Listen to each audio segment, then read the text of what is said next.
Well, welcome back. For those of you who weren't here at the beginning, I'm Gene Gentleman, Director of the museum, and we're pleased to see you here for the opening of our two exhibitions, Gwen Marston Contemporary Quilts and Making Paper Dance, The Art of Pop-Up Books. I spoke and thanked a lot of people at the beginning for our presentation, so I will assume that you heard that and move on to the program this evening.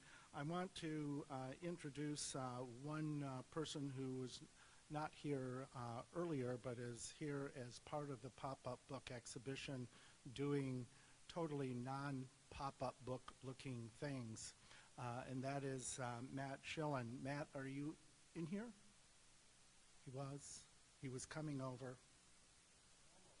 Almost here with the baby. So, well, we'll catch him later at the end or otherwise. I just want to make sure that you have a chance to see him. He has the unique folded and hanging pieces in the Binsfeld Gallery of the museum. When I first saw his work after Linda Ross introduced me to it and I visited his studio, I said, we have to do an exhibition so that won't be the last you'll see of Matt at the Denos. Making Paper Dance, The Art of the Pop-Up Book, comes to us under the organization and curation of Linda Ross Contemporary Art and Projects in Royal Oak. She brought to us a proposal for this exhibition some time ago, and we're pleased to work with her on it. Linda used to be owner of Sybaris Gallery in Royal Oak, and I've worked with her on numerous projects over the years, and nice to be back doing something again. Linda is also responsible for recommending our speaker this evening, Bruce Foster, whom I said earlier was doing workshops here today in paper pop-up books and so on. So I'm going to invite Linda to come up and say a few words about our speaker, and then we'll have him give his presentation. Thank you.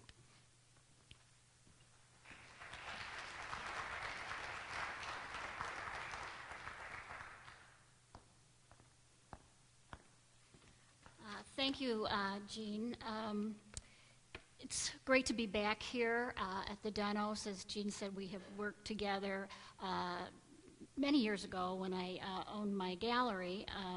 We've been closed for 10 years now. We owned the gallery for 14 years. We specialized in museum-level decorative arts. So Gene would come down and look at different artists' work that we represented and say, you know, I like this, I'd like to bring it back to the Denos. And we love to have it here because you've got a wonderful museum in this community. I just have fell in love with it, and it's such a close-knit community, and I'm glad that this show is here. And I'd like to thank Gene's staff, Jason and Kim and Terry and Helena, the NMC student who put the videos together in the gallery. I think she did a great job on those. You might want to know how this show came about, and just briefly, I was doing some research for another exhibition when I discovered pop-up books. Well, of course I knew what pop-up books were, we all do, but at the time I was on the internet and I had not seen any pop-up books like I was seeing, and I got so interested. And who knew about their history, that they go back to the 15th century, that the genre of movable books started with a simple volvel, a paper disc in a book that when rotated can be used for doing calculations such as the movement of the cosmos, or less scientific things like fortune telling. Then I ran into Matt Schlein, who, as Gene told you, whose work is in the exhibition. I met Matt when he was a student at Cranbrook Academy of Art, And he had told me a little bit about his background and that he had made pop-up books at one time. That's not what his degree was in, at Cranbrook. And I saw him about a year ago, and he was doing some paper constructions for a special event at Cranbrook. And I thought, this could be an interesting show. So I started to do some research, and Matt told me that U of M had a huge vintage pop-up collection. I made an appointment and went to see some of the books, and I was hooked. I fell madly in love, and I knew I had to do an exhibition about pop-ups. Our guest speaker tonight, Bruce Foster, was one of the first people I contacted, and from the get-go, Bruce was so generous in sharing information and his expertise about the field and guiding me through the various aspects of bringing a show like this to fruition. Bruce is a paper engineer, and a paper engineer is the people who put the pops in pop-ups. And he's got over 40 books to his credit, including In the Beginning, the pop-up book of sport, Big Frog Can't Fit In, The Sound of Music, Angels, Christmas Around the World, Creepy Crawly Colors, National Parks of America, Architectural Wonders, a pop-up book for the World's Most Amazing Marvels, Puff the Magic Dragon, and Celebrity Meltdowns. And he's one of the most highly regarded paper engineers working all over the world, and he has many fans. And if you look for his books in the exhibition, you'll see why. He's collaborated with some of the best illustrators in the field, and he's been in numerous national and international exhibitions of pop-up books. Bruce studied painting in college, but he had an interest in multimedia construction, and he was working freelance when he had an opportunity to create a promotion for High C Juice. His interest in pop-up books grew from there, and he began to concentrate on honing his paper engineering skills to create more intricate and complex designs. And boy, has he. Foster's work is now in demand, and it's resulted in his being chosen for some extraordinary projects. In 2007, he collaborated on the Disney blockbuster Enchanted, paper engineering the multiple spreads used to open and close the film. And he designed a pop-up retrospective book of the Harry Potter movies. His latest book is on National Park, and again, it demonstrates why he's a master paper engineer extraordinaire. There's a quote that I found in doing some of my research from an Alice in Wonderland book, and it says, Alice was beginning to get very tired of sitting by her sister on the bank, and having nothing to do, once or twice, she peeped into the book her sister was reading, but it had no pictures or conversations in it. And what is the use of a book, thought Alice, without pictures or conversation? Well, if she had had one of Bruce's books, Alice wouldn't have gone down that hole. So please join me in welcoming Bruce, who is from Houston, and believe me, this is snow and cold he's not used to, so give him a warm welcome to Bruce Foster, please. Thank you, Linda. What a wonderful introduction. Thank you so much. Yeah, I'm from Houston. The coldest we get is normally 30, maybe. So this is really quite a treat, seeing all this snow on the ground. Matter of fact, I will be back to Michigan. I love it up here. It's a beautiful state. My youngest daughter, Lydia, actually was in AmeriCorps this past year, and as a result, she made friends from Michigan. Before Christmas, she actually visited Grand Rapids, fell in love with it, and has plans to move up here this summer. So we will be back. So love it. So All right, so I'm going to take you through a journey illustrating how pop-ups are done through my own work, primarily here. So I know that the best. But anyway, paperpops.com is my website, and we will go from there. We've mentioned the movie Enchanted. When I got a phone call that year from Disney, it was, quite exciting, as you might imagine. They told me that they wanted to do this story about this, the sound isn't working. No, I mean the sound, no, there. There we go. Thank you. So they wanted to start this. They wanted to start this movie about this princess with a pop-up book. And the director, Kevin Lima, was so adamant that we do a real pop-up book because he wanted the real physics involved. So they sent me a storyboard of what they had in mind. This is their storyboard.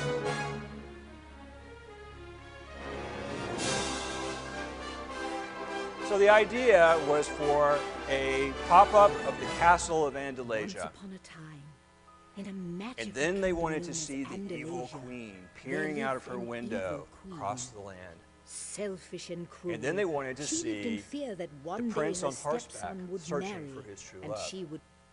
So they sent me, beyond that, they sent me some reference materials of the illustrations for what Andalasia looked like and everything. And what I sent back to them lose was her through. this model.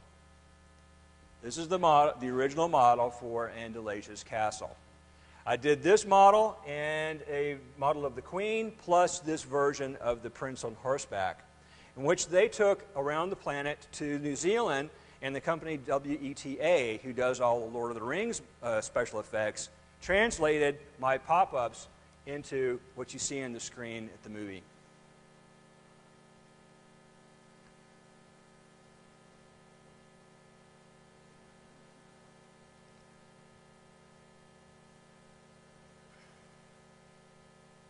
Beautiful, beautiful work they did. So the director called me not long after that and said, "This turned out so well. Can we finish the movie with pop-ups?" And I went, "Sure, how much time do we have?" "Well, the movie comes out in 3 months. And all the filming's done, and all the illustrations are done, all the cartoons are done, everything's done. So we had to go through and find 8 spots in the last 5 minutes of the movies that we could to tie up all the different storylines and characters that we could freeze the action and turn into pop-ups. I don't have time to show that, but if you look at the movie again, toward the end, there's all kinds of things. The skyscrapers collapse, glass slippers rise from the floor, bookstores pop up. There's a lot of things that if you keep your eye out, you'll see toward the end of that movie. So let's go back to actually Paper Engineer. Somebody asked me, why are you called Paper Engineer? I said, because I used to call myself a pop-up designer. But then some people were going, "I hate those things all over my computer screen. Those pop-up things are terrible." So, no, I'm a paper engineer. So what is a paper engineer? It's a paper artist who makes flat paper behave like sculpture in motion. But unlike origami, which keeps its shape forever once folded, a pop-up must go up and down over and over and over. Then when we talk about pop-up books, the actual term we want to use is movable. Anything that has a moving component in it as a book is in the category that we like to talk about. If we want to be nitpicky, the movables are the things that use tabs and pull wheels, things that you interact with to make something happen. And they usually stay fairly flat on the page, like that. Now, I do see some of those, but for the most part, I'm known for what you think of as pop-ups, which are the three-dimensional, where flat becomes three-dimensional. And there's a little bit of element of action through the fourth dimension of time. But I do lots of three-dimensional things. So you've seen it, there's a couple of carousel books in there. This is one that I did a number of years ago, and I like to show how flat it is, and at the same time, how very easily it becomes this three-dimensional object. So that's very fun for the kids to see this. All right, thanks. But so, three-dimensional. These are some of the three-dimensional things that I've done. I did a whole book of architecture of wonders of the world. This is the final illustration.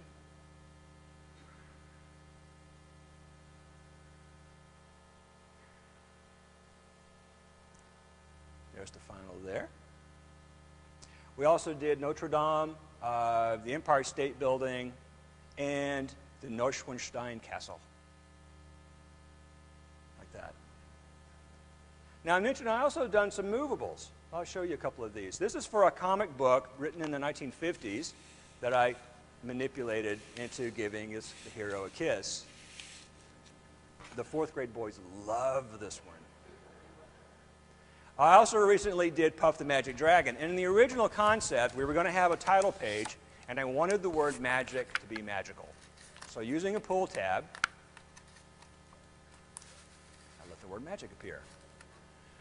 And then I thought, yeah, I've seen that before. Let's do something I haven't seen before. That's part of the joy of doing what I do, is to discover something new that I haven't seen before.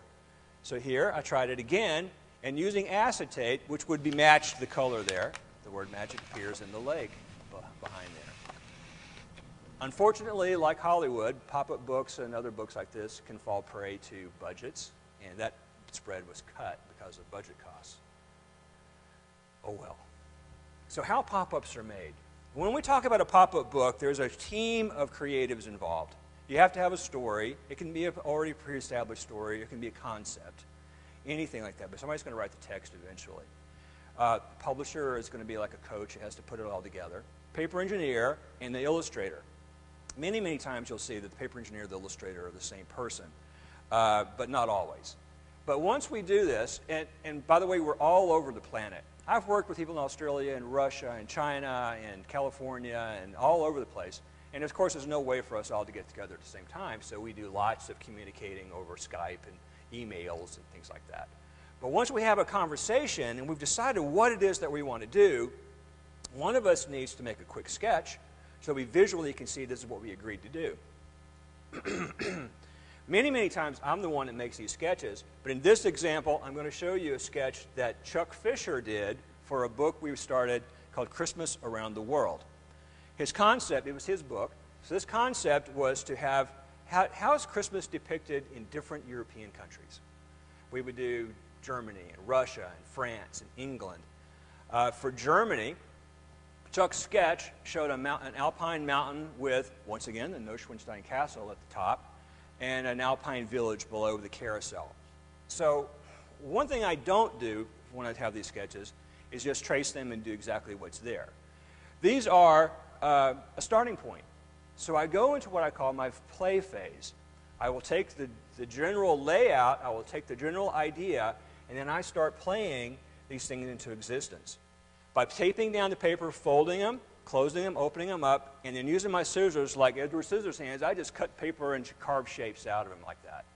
And then I can move things around to try different things in new places, or to try something that wasn't in the sketch that's come up with a new idea. Oh, what if I did this instead of that?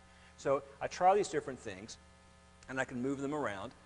And then finally, when I am convinced that I've got the solution that I want, I will take this apart, I'll trace out the sheets, and I will clean them up, and I will start afresh with a brand new model. So the first time the publisher and the illustrator sees the book, it's going to look like that. So everyone knows exactly what the pieces are going to do. I'll explain all this later, but this is what it's going to look like after the illustrator has done his part, and we put it back together again. Now, speaking of illustrators, when I work with an illustrator who's never done a pop-up book, they're very surprised at how much work there is. There's a lot of work in a pop-up book. But the most part is they're usually pretty scared. I mean, what am I supposed to do? How do I make this happen? I don't understand pop-ups. So it's my job also to walk them through this in a way that they can understand, and they hold their hand through the process. So after I've designed a pop-up, I'm going to take it apart, I'm going to flatten out all the pieces, and I give them the flat pieces and tell them, do not worry about the pop-up. That's my job. You just follow along. Don't move things around. You can do little things, do your illustration, but don't move things around or change things too much. In my sketch, the dotted lines are going to be the fold lines, and the solid lines are going to be where things are cut. You notice in this book, this was a Valentine book, there's heads over there and hands up there and tails, and the illustrator looked at this, and I have no idea what that's supposed to do. And I just say, don't worry about it, just do it. So he sent back this piece of artwork where he did exactly what I asked. And he said, I still don't understand how it's going to work. And I said, well, just watch. So it all twists together in the right place if you just glue it together in the right manner. Now, the publisher does not want a single pop-up at one time. They want the entire book. Go figure. So when I'm doing this, I have a sheet of paper that's about 40 inches by 26 or 27 inches, and that is the press size sheet that the printer can use. So they want me to get as much of this pop-up book on a sheet as possible. It's like working a giant jigsaw puzzle. And when you talk about some of these books, this book was a two-page book. Some books I do are 10 pages of this, and they're Photoshop files. So there's gigabytes of material you're trying to move around and really strange the computer and playing jigsaw puzzle and stuff. But anyway, so I finally worked it all out, including the base page that the pop-ups get glued to. They have to be there as well. Then I have to draw all the die lines, and in blue, I draw all the fold lines. Then I tell them where all the glue is going to go. And then, if you can see it from the other side, I turn it around and have to match up the back side exactly to match. If anything is off, then you get to miss a finger or something, so you don't want that. It's got to be very particularly precise. Here's another creative process. Little Red Riding Hood. This was my work dummy where I figured out how I'm going to do this scene where the wolf is disguised as Granny. Little Red is suspicious. Here's the actual finished book with the illustrator's work. And in this scene here, if you actually reach up and you take the newspaper and you pull it away from Granny's face, you see the ears rise up and the eyes appear, and that tongue actually licks those giant sharp teeth. Of course, the better to eat you with. Later in the story, Little Red has escaped and helped Granny escape. And here's another movable. You see that blue tab. You pull that, and they wave their arms, including that frying pan that she's going to wallop him with. Granny, of course, to pitch in at the last minute, throws her teeth at him. And that wolf is not coming back. So we have fun. So off to China or Bangkok. Thailand is the other place that we produce our books now. So from my home in Houston, I send the physical models of the pop-up, along with electronically sending them the computer files that I've created. And once there, they take those red lines that I had created in the files, and they bend these really sharp pieces of metal to match up exactly. And they pound them into place, exactly matching what my die sheet looks like. And then they start assembling. They learn over and over again how to put each spread together. Each person is only going to do 2 things, max. That means their muscle memory becomes a part of what they do. They can do this all day long. So, one thing I like to point out in these pictures here is that besides being Chinese or Thai in these pictures, what do they have in common? They're all women. Almost all the assemblers in these plants are women. And the reason is because, because their fingers are really small. They can get into lots of tiny places. And the other is that men get crazy and tear these things up after about a week of doing the same thing over and over and over again all day long. And then it takes 1,000 people are usually working on a pop-up book at one time. So you can see, it takes a lot of coordination. And it takes a lot of people, because you realize that every pop-up book is put together by hand, and every component in it. And the more complicated the book, the more pieces have to go in. And then, depending on how many you do, the Harry Potter book printed 150,000 copies. That's 150,000 times they had to put that book together. That's a lot of work. It's crazy how much work. I also I go to schools a lot, and I tell them when I travel to other countries, I like to try the foods, listen to the music, learn a little bit of the language, a few words here and there. Here's a little snack in Thailand. Can't see what that is? Well, fried grasshoppers, which, by the way, is coming to America into grocery stores before you know it. It's coming. And then I say, ew, get lots of that. So I say, and especially in Texas, I go, well, do you like barbecue? Yeah, we like barbecue. Okay, well, here's the Thai barbecue. Squid on a stick. So it's just a little joke for the kids. So, all right, other things I've done. In the display in here, there's a wedding invitation that I did a few years ago for this woman whose daughter was getting married in a maritime museum in Salem. And the idea was to have the bride as a figurehead on the front of a ship, because there's lots of figureheads in this museum. So I developed this pop-up, and she's got a bouquet in her hand with ribbons flying in the wind and sea spray popping up and everything. So I designed this. They loved it. So I call my printer in China, and I say, I've got this pop-up, and it's going to have 8 pieces of paper and about 16 places to glue. Can you do this for me? He said, yeah, of course. How many do you need? And I said, I need 250 of them. And he just laughed, because they're not going to touch it. There's 1,000 people working on a pop-up at one time. They're not even going to go near 250. So now I'm in trouble. I've got 250 cards with a very complicated little pop-up in there. So I enlisted my 4th grade daughter to help me after school, and my wife took care of the Chads before Chad was was in the news back then. But here in my kitchen table at the time was the pile of in-progress wedding invitations. There's the actual die you can see in the display in there. And the way it works, you punch it and you peel away the paper you don't need, and you have the pieces you do. So you can see very easily here what the shapes are like. Other things I've done. I've done a doghouse with peanuts. When I first designed this one, it was kind of funny. I sent the prototype off to California, to the Charles Schulz studio, and they said, this is great, we love it. We love it. You'll get a package in the mail tomorrow, FedEx.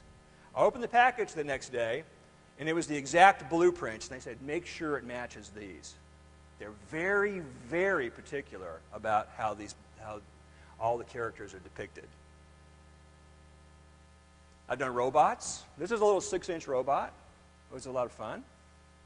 Now here's another process. This is for a book called Halloween at the Zoo. The illustrator did a sketch up there. This is the scene with the flamingos. And they're all dressed as witches because flamingos always have to look alike. There's no individuality in Flamingo Land. So this is my play dummy. It works, but you can't really tell what's going on. There's the finish. And this book is only 6 inches square, but you can still get a lot of movement in there. So I love that book. Sports Illustrated Kids asked me to do a pop-up book with them. Now, here's a problem. When I work with an illustrator, I get to tell them what the pieces are. Because when an illustrator works on a painting, they do the entire painting. There's foreground, there's background, there's clouds, there's buildings, there's a dog being chased by a 8-foot laser beam robot, chasing it. But if I want to take that piece of artwork and make it into a pop-up, I've got to take all these pieces and move them around. And when I do that, it makes holes in the picture. So that causes problems, and I've had to deal with that, especially with this one. Because Sports Illustrated doesn't illustrate anything. It's all photography. So they would give me one photograph and say, go, do something with this. So when I had this one photograph of LeBron about to sink this hoop here, when I cut him away from that hoop and moved him, he still had the hoop in his shoulder. And so we had to Photoshop that out. And then anybody that's standing behind somebody else is missing a foot, a leg, whatever. So we had to find other photographs to patch in appendages. So a lot of extra work goes into these things that you don't have to do when you're illustrating. And Fenway Park, that was one of the other pops in here. Here's the first pop-up that we did. This is Michael Phelps swimming at the Olympics in Beijing. Now, we went so far as we were ready to go to press with this. You even have Michael Phelps measured. And trust me, the man is not human. His arms are too long, his hands are too big, his legs are too short, his knees are double jointed. Unbelievable. Anyway, we were going to print this as what's called a blad. It's a sales piece to go out in advance of the book. And we finished it the same day a certain photograph of a bong party showed up in the national newspapers. So Sports Illustrated Kids, only looking for role models, Said, absolutely no way is he going to be in this book. So I said, well, we've got a problem. We're on a deadline, so what are we going to do? He said, well, we're going to put somebody in absolutely safe. So that's when Tiger Woods joined the book. 6 months later, the book comes out. Right about the time there's a golf club in the news. This book was on the Today Show, and the scene is a bunch of trees, the spectators in the trees, and Tiger is out front, swinging his club. And they just start laughing when they see Tiger Woods in this children's book. And the guy presenting it reaches behind there, and he says, yeah, if you pull this tab, women fall out of the trees. On national TV. Sports Illustrated was not happy about that. Anyway, so here's a little movie they put together showing how this book was done.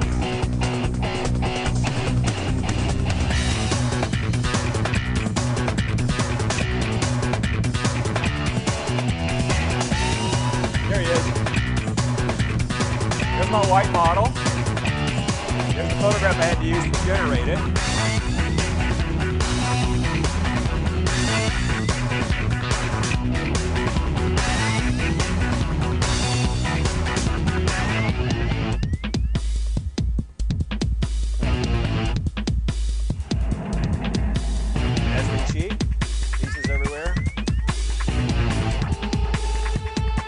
Skateboarding over the Great Wall of China. He did a 360, so in the pop-up book, they didn't actually show the stick that actually turned.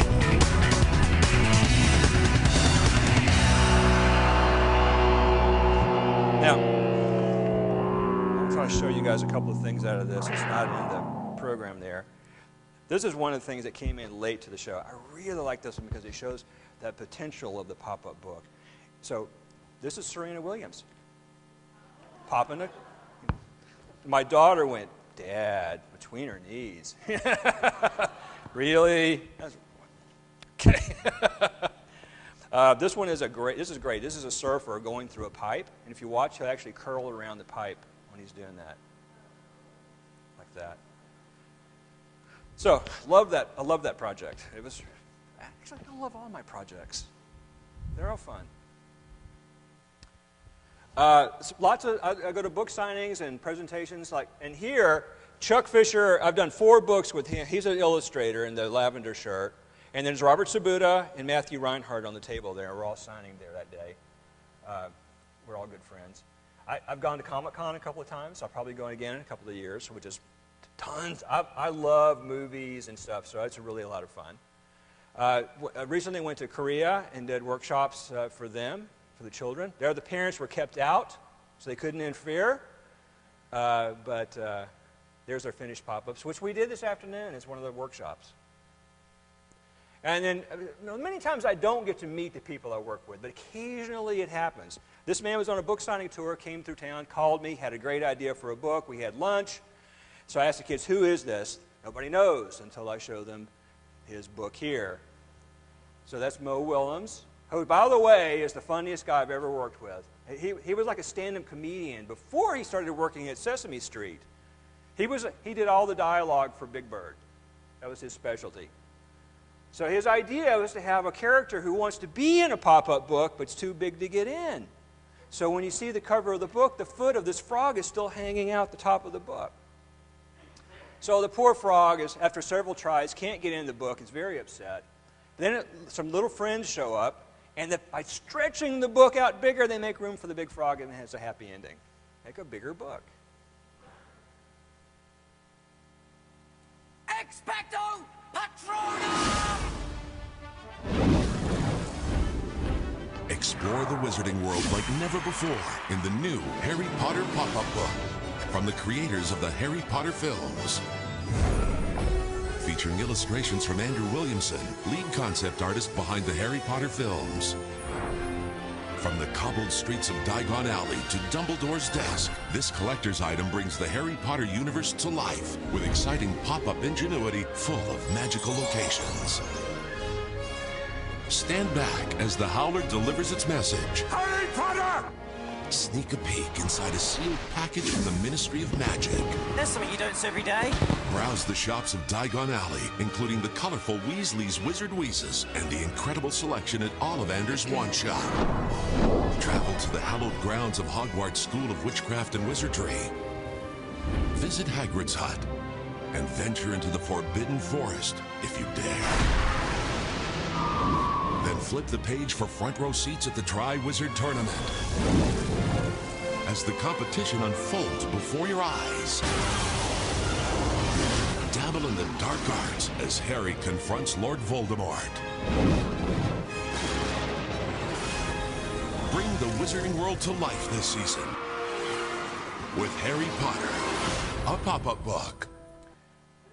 That was a great trailer. So, anyway, the publisher put that together with London. The illustrator is actually one of the concept artists on the movie. So he had all his computer files of all this conceptual work that he could pull from. So we were able to get this book designed in less than 7 months. And when you see it, you'll understand that was an amazing feat. Actually, Andrew went on. He was the concept artist on a movie called Gravity. So he was telling me about the Gravity about 3 years ago before it came out. So I was watching for that. So anyway, so we start with a sketch. In this case, England gave me a sketch of Hogwarts Castle. That's one thing I really wanted this book to have. And I looked at their sketch, and I was going, no, we can do better than that. I said, so send me a photograph of Hogwarts Castle. And of course they said, can't do that. It doesn't exist. There's no such thing. I go, well, how do you do that? You know, with the flying over the top and all this stuff. It looks real to me. They said, well, they just build a little model on a tabletop. They can film. Well, how big is that model? Well, if you look down in the corner down there's a man standing next to it. So they can put the camera on that boom, float it over the top, get all the detail they want.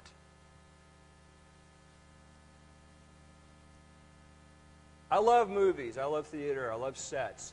Here's for sets. So anyway, they were able to send me that and some CAD drawings, which I could work from. So I started working on these models for the Hogwarts Castle. So I would send one over to England, and they would send back his email with notes on there. Make this tower narrower, like the big one with the big cone on top. So I'd make another one. Takes a week. Made another one, send it over. They say, yeah, this looks good. Can you turn this building around 380 degrees, something like this? Okay. 7 times they did that to me until I got it exactly right. And I was going, why are you being so particular? It turns out that Hogwarts changes from movie to movie depending on the director. Buildings appear, disappear, move around, angles change. So we had to decide which one to do. What I didn't know at the time was that they were also directing some architects on how to build Hogwarts on a hill above the Orlando Park. So when you walk through the gates, you're going to see the exact same version of Hogwarts that you see in my book, which is right here.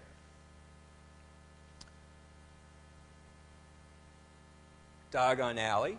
And here I want to demonstrate just how difficult it is to put these books together. There's the Hedwig in the cage. I'm going to go to a color version so you can see it a little better. In this cage alone, there are 6 vertical bars and 3 horizontals. All the horizontal ones have to go through slits. So they have to thread 18 holes for every cage, time 150,000, and that's only one of the little pops in the corner. Not even a big pop. So that just demonstrates how difficult these things are. Now, I wanted to do Forbidden Forest as one of the scenes, too, in Hagrid's hut. Now, I asked the illustrator who's in England, I said, now, Charles, I know they walk in and out of the hut. Surely there's a model of the hut built. He said, yeah, but at this point in the movie, they burned it. You know, it got burned in the movie. So he said, but he took his kids, and he went over, and they went and visited the hut. It's burned.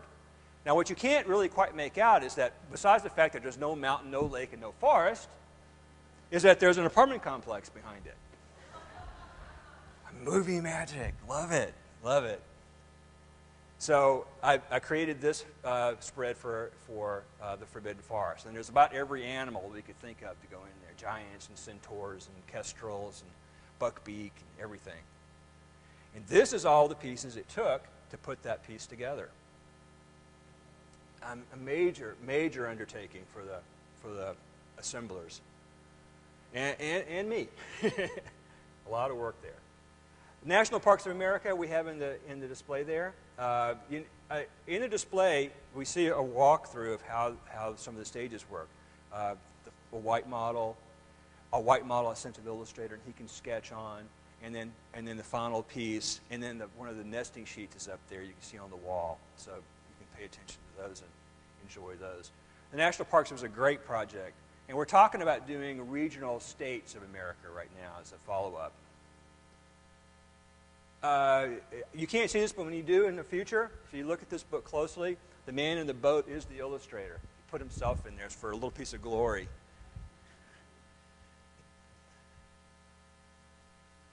Yellowstone.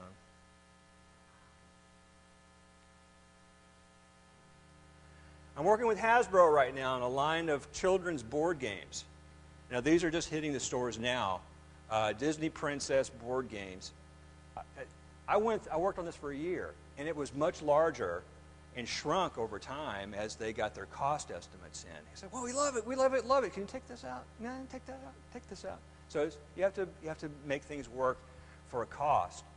And then there's add-on boards. There's 4 altogether. Only 2 on the stores at this point. One is going to be Tangled's Tower, and one will be Cinderella. Here's all 3 together. You can see Cinderella's carriage over there like that. I'm going to leave you with one more thing. This is a commercial that I worked on with an animation studio. Walt Disney World in Florida wanted a commercial that had pop-up elements. And this was for the season holders in Florida, in the Florida area. So I went up there and we storyboarded over a few days and talked about flow. Pop-ups that work this way, some that work this way, some that work this way, whatever. So you can get a good, interesting flow in here. And they would take my models of an individual thing and multiply it in the computer until you finally get this. There's a special time of year when castle spires glisten with sparkling ice. When voices of a candlelit choir skip across the air. And when the world just seems a little bit brighter. Holiday magic unfolds everywhere around our world. Come celebrate at the place where dreams come true. Walt Disney World. So thank you.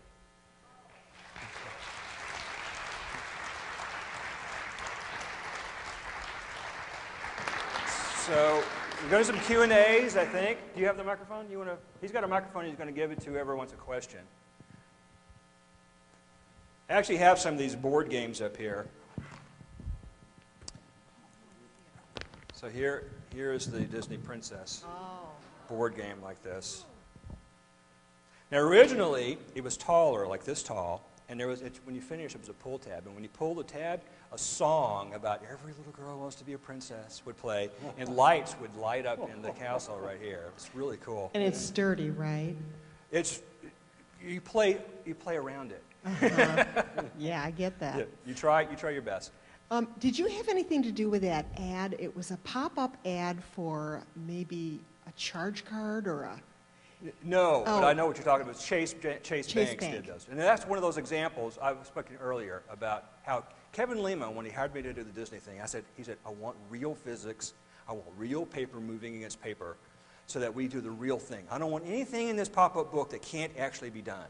Right. That's a prime example of computer animators doing whatever they wanted to do. So that's completely generated? That's totally generated by animators. And so it was really it's They did beautiful. a nice job. Oh, no. And gosh, I wish I could put that much stuff in there. It just can't happen. It's just too much. But it was a beautiful piece. No.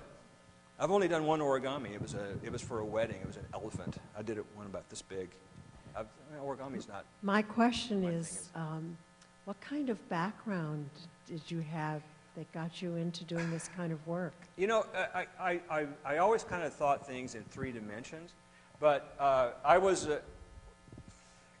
the story. In hindsight, you can see things better than going forward. I didn't know I was going to be a pop-up artist when I was, in my career. I started doing pop-ups when I was 35. Since then, I've done 40 pop-up books and still going.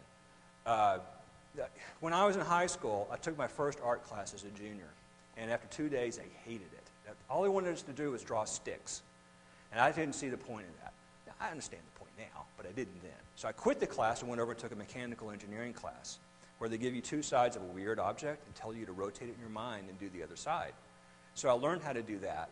And then I took an architectural drafting class, and I really liked that. So I'm fascinated with architecture. I love architectural things. But when I was in college, working on my graduate degree, my paintings suddenly started growing out into the room. They became very three-dimensional and out there.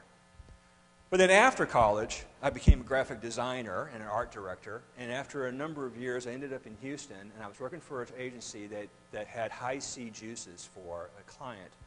And that particular year, this Coca-Cola had done the Super Bowl with 3D, and you got glasses in a 12-pack.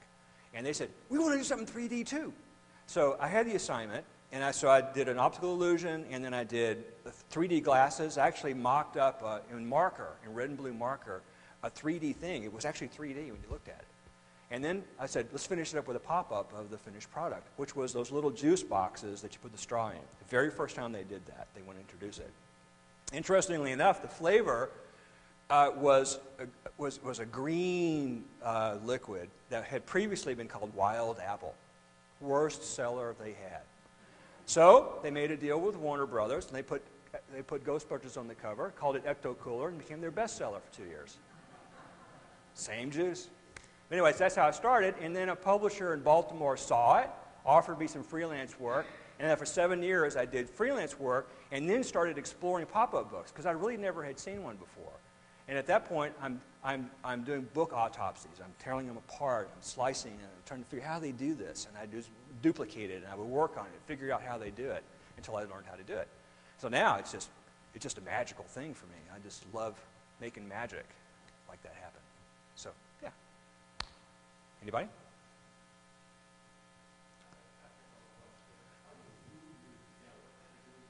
I use an acid-free glue that I get at Hobby Lobby. Now, in China and in Thailand, they use a white glue with their own formulation, but they use a brush and brush it on like that. So, but when I'm working on the models, in the working models, I use a double-stick tape so I can move things around and stuff. So, yeah. That's not permanent, though. Anybody? Yes, ma'am?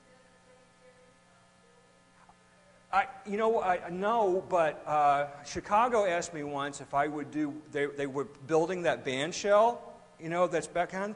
And it's not Frank Gehry. The guy, he did the Barcelona art museum too. And he did, everything's curved metals and stuff. And at that time, I told him, I don't know how to do, I could not do that. And to this day, having curves in certain places is just impossible for pop-ups because everything has to collapse onto hard angles.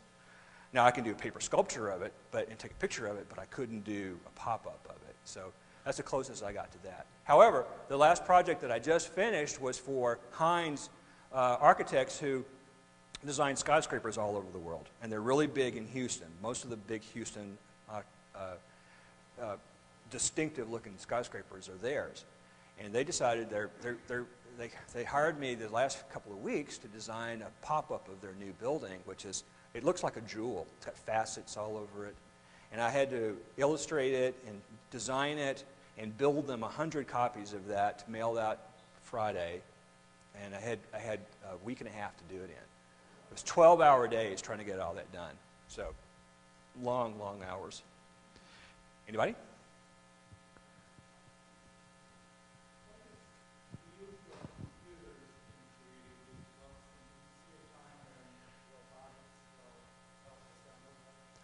I understand that in a few years we're all going to be part robot. There's a singularity coming. Yeah, I don't know. Matt would probably be better to answer that, how those things can come in. The thing is about pop-up books is that every project is a unique thing with unique mechanisms. And everything has to be, it's got to have the artistry of the engineer involved and how to make things unique and special in its own way. Otherwise, they just become cookie cutters. You can't, I mean, there's certain mechanisms that you use, but you try to use them in a new way. or put a twist on them, or to add something to them so they become unique to what you're doing for that particular project. So I hope not. I hope the robots don't take over. But I work with computers, and I love animation, I love movies, things like that. Sir.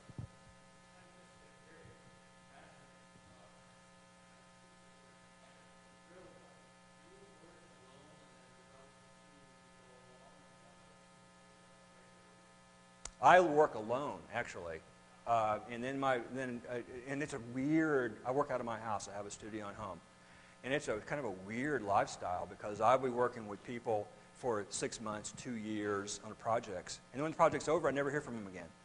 So it's a constant evolving work crew that I'm working with long distance and stuff. Now, with my people in China or Thailand, that's got their own crew and they have their own issues and stuff. But occasionally, my daughter will help me with projects.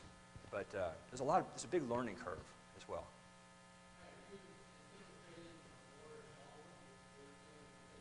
Disney is a big, giant corporation. You never know what they're going to do. For instance, when I did the Enchanted movie, I said, let's do a book. Let's do a pop-up book of Andalasia and stuff. Just use this stuff. And the film division didn't want anything to do with it because they didn't deal with books. The book division didn't want anything to do with it because they don't deal with movies. So they're too big, and you never know what you're going to get from Disney. I mean, when you do, it's great, but you never can count on things expanding beyond that. But I'm always knocking on their door with new ideas. I tossed them an idea not long ago to do a book pop-up book on the villains, because Maleficent movie is coming out and other movies coming out, just focusing on the villains of Disney fantasies and stuff. But yeah, I'd love to, but it's up to them.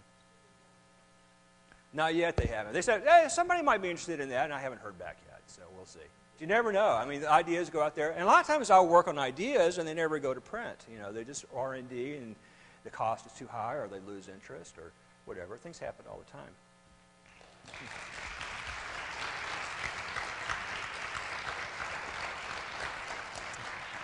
Thank you, Bruce. It was a great presentation. Thank you, Linda. You're welcome to go back to the galleries, have a little dessert and coffee, and look at the books in a whole new light. So, thank you for coming.